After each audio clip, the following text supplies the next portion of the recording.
सुल्तान महमूद सानी की वफात के बाद सल्तनत उस्मानिया कमजोर से कमजोर तर होती गई। एक के बाद एक कमजोर सलातीन तख्त पर बैठे, मगर साथ ही कुछ ऐसे भी आए जिन्होंने खिलाफत को दोबारा खड़ा करने की भरपूर कोशिश की। इनमें सबसे ज्यादा काबिल जिक्र नाम सुल्तान अब्दुल अजीज और फिर सुल्तान अब्दुल हमीद सानी का है।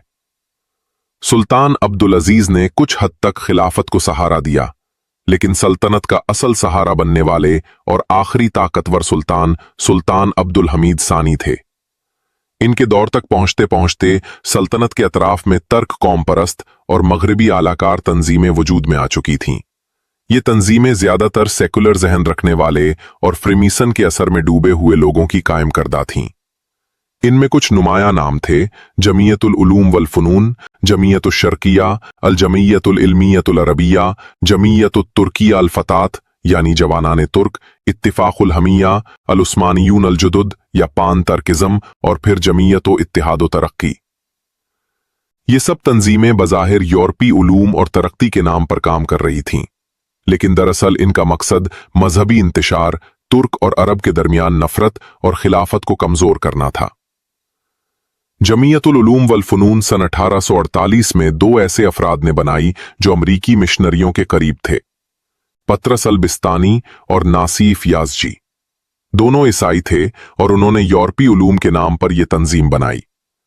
बज़ाहिर तो ये इल्म व फन के फरोग के लिए थी, मगर हकीकत में इसके पीछे मजहबी और सियासी फितना था।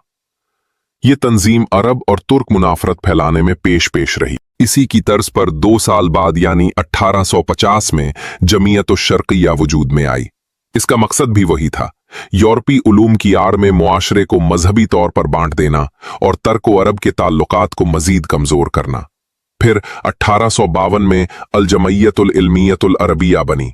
इसका बज़ाहिर मकसद अरबी जबान सिखाना था, लेकिन इसका असल मकसद भी इंतशार ही था।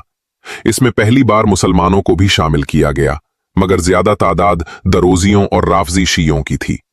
कुछ अरसे बाद एक और तंजीम सामने आई जिसने खिलाफत को अंदर से हिलाने में बड़ा किरदार अदा किया। ये थी जमीयत तुर्किया उल फतात या जवानाने तुर्क। इस तंजीम के बानी अहमद रजा बैग थे। ये शख्स सेक्युलरिज्म का पुरजोश हामी था। इसका हेडक्वार्टर पेरिस में था और वहां से ये मगरबी अफकार को उस्मानियों में लाने की कोशिश करता था।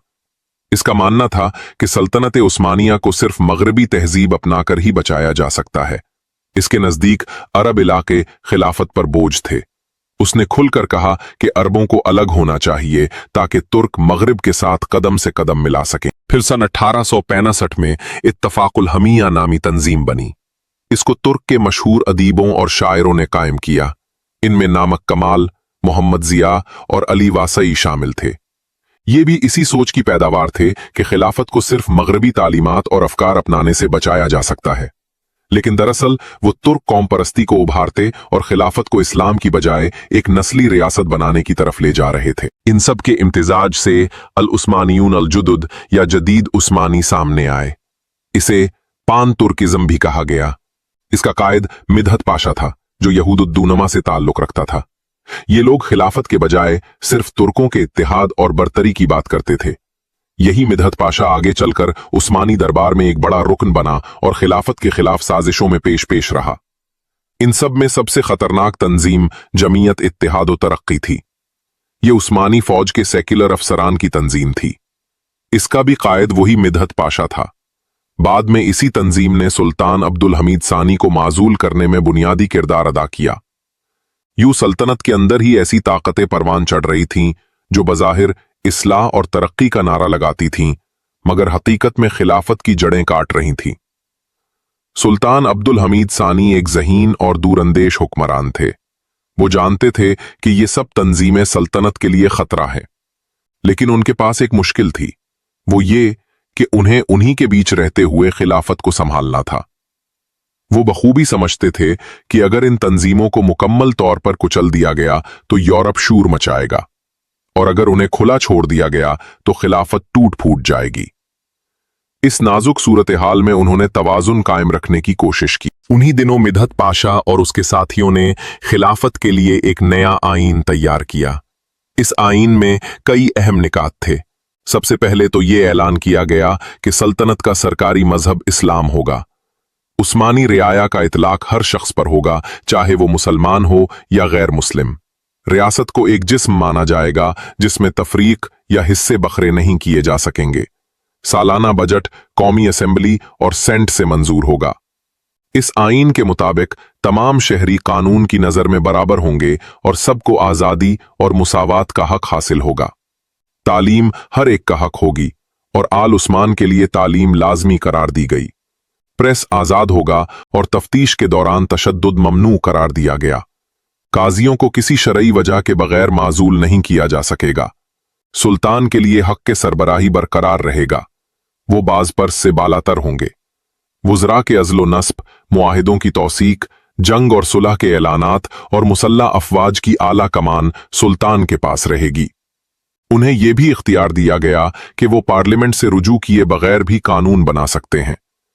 आईन में पार्लियामेंट को 2 ऐवानों में तकसीम किया गया, एक कौमी असेंबली और दूसरी सेंट। कौमी असेंबली में मुसलमानों के लिए 71 नशिस्तें, ईसाइयों के लिए 44 और यहूदियों के लिए 4 नशिस्तें रखी गईं। सेंट में 21 नशिस्तें मुसलमानों के लिए और बाकी अक़लियतों के लिए मुख्तस थीं। पार्लियामेंट के अरकान को अपनी राय के इज़हार की आज़ादी दी गई, अलबत्ता वो कानून शिकनी करें तो बाज पर्स मुमकिन थी। ये सब बज़ाहिर एक इस्लाहाती आईन था, लेकिन इसके पसे पर्दा मिदहत पाशा जैसे लोग अपने मफाद और बैरूनी ताकतों के इशारों पर काम कर रहे थे। इनका मकसद सल्तनत को जदीद खुतूत पर ढालने के बजाय खलीफा की ताकत को कम करना और खिलाफत को सेक्युलर रियासत में बदलना था। सुल्तान अब्दुल हमीद सानी ने इस आईन को मानते हुए भी अपनी हैसियत कायम रखी। उन्होंने अपनी जहानत, हिकमत और दीनी वाबस्तगी के जरिए खिलाफत को कई दहाइयों तक कायम रखा, मगर हकीकत यह है कि इनके इर्द गिर्द फितनों का जाल बिछ चुका था। एक तरफ बरतानिया की साजिशें थीं, दूसरी तरफ अंदरूनी गद्दार और तीसरी तरफ यूरोप की मुसलसल दबाव डालती हुई ताकतें। यूं सल्तनत उस्मानिया एक ऐसे दौर में दाखिल हुई जहां बज़ाहिर आईन, असेंबली और इस्लाहात के नाम पर पेशरफ्त हो रही थी, लेकिन हकीकत में खिलाफत के सुतून कमजोर किए जा रहे थे।